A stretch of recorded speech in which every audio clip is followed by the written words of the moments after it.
عن أنس بن مالك رضي الله عنه قال قال رسول الله صلى الله عليه وسلم رأيت ليلة أسري بي على باب الجنة مكتوبة الصدقة بأمثالها القرض بثمانية عرشا فقلت يا جبرائيل ما بال القرض আনাস বিন মালিক থেকে বর্ণিত নবী করিম সাল্লাল্লাহু আলাইহি ওয়াসাল্লাম বলেন মেরাজ রাতে আমি জান্নাতের একটি দরজায় লেখা দেখলাম দান খয়রাতে 10 গুণ সওয়াব এবং কর্জ দিলে 18 গুণ সওয়াব।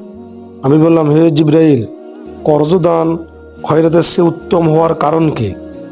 তিনি বললেন ভিক্ষুক নিজের কাছে সম্পদ থেকেও ভিক্ষা চায়, কিন্তু কর্জ গ্রহীতা সাধারণত প্রয়োজনের তাগিদেই কর্জ চায়।